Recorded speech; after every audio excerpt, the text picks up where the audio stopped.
Hello everyone, welcome to our YouTube channel that is Essence of Applied Mind. We have started a new series for discussion that is Know Your Rubrics. In that series, today we will discuss two important rubrics.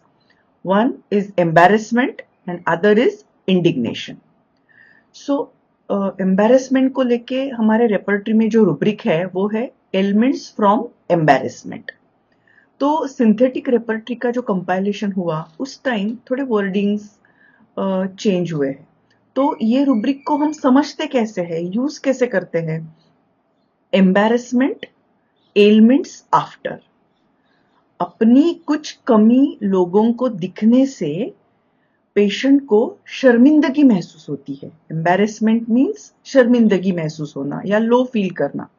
तो ये rubric का meaning है in total तो कि patient को कुछ element की वजह से या अपनी खुद की कुछ कमियों की वजह से, शॉर्टकमिंग की वजह से पेशेंट खुद में कुछ कमी महसूस करता है और उसकी वजह से वो सैड हो जाता है, ऑकवर्ड फील करता है, डिस्कम्फर्ट फील करता है.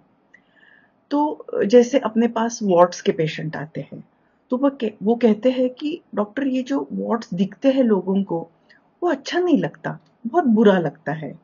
या कॉमनली हेयर फॉल के पेशेंट्स आते हैं, हेयर थिनिंग के पेशेंट आते हैं. तो वो कहते हैं कि जब लोग कहते हैं कि अरे तुम्हारे बाल कितने घने थे और ये कितने पतले हो गए हैं, तो ये सुनने के बाद अच्छा नहीं लगता, बहुत बुरा लगता है. तो पेशेंट बहुत लो फील करता है. और एक पेशेंट मेरे पास आया था, एक बच्चा लड़का था 12 साल का. तो वो मुझे कह रहा था कि डॉक्टर मैं जब ट्यूशन में कुछ आंसर करता हूं तो बाकी सारे बच्चे हंसते हैं. मुझे ऐसा लगता है कि बच्चे हंसते हैं और वो मुझे अच्छा नहीं लगता, बहुत सैड फील करता हूं. उसका जो चेहरा था वो एकदम ऐसे चेहरे पे सैडनेस दिख रहा था. उसकी गर्दन झुकी थी, आंखें नीचे हो गई थी और वो लड़का एकदम चुप सा हो गया था, क्वाइट हो गया था.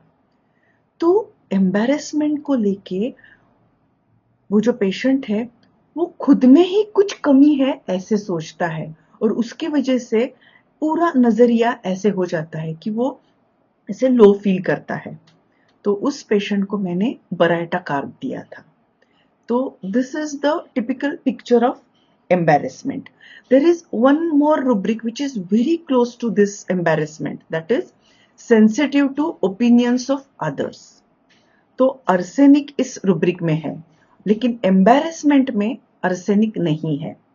तो ये sensitive to opinions of others का मीनिंग क्या है कि बाकी जो लोग हैं वो अपना ओपिनियन सुनाते हैं या जो कुछ बात सुनाते हैं वो सुनने के बाद पेशेंट हर्ट हो जाता है, वो उसे चूकता है. लेकिन एम्बैरेसमेंट में क्या होता है, जो खुद की कमी लोगों को दिखती है उसकी वजह से पेशेंट लो फील करता है. So this is the difference. There was one more patient जो मेरे पास आए थे. तो वो कह रहे थे कि डॉक्टर मैं कभी इतना बीमार ही नहीं हुआ हूं, मुझे बुखार छोटा मोटा आ गया है लेकिन वो मैं हैंडल पहले मैंने हैंडल किया है, लेकिन इस बार इतना तेज बुखार आया कि मैं समझ नहीं पा रहा हूं कि ऐसे कैसे हुआ. मैं काम पे नहीं जा पाया, मुझे 2-3 दिन सिर्फ सोना पड़ा, घर में रहना पड़ा. मैं अभी भी सोच रहा हूं कि ऐसे कैसे हुआ. तो ये जो शेड है, दिस इज ईगो, कि ऐसे मेरे साथ कभी नहीं हुआ था, मैं हर बात हैंडल कर लेता था लेकिन इस बार नहीं कर पाया. तो ये ईगो कपल्ड विथ एम्बैरेसमेंट और उसकी वजह से वो काम को नहीं जा पाया, दूसरे लोगों की उसे हेल्प लेनी पड़ी क्योंकि वो पूरे दिन 2-3 दिन सो रहा था. तो this is embarrassment of sulphur coupled with ego. So तो एम्बैरेसमेंट में पेशेंट लो फील करता है, खुद में कुछ कमी फील करता है और उसकी वजह से एकदम ऐसा चुप सा क्वाइट हो जाता है.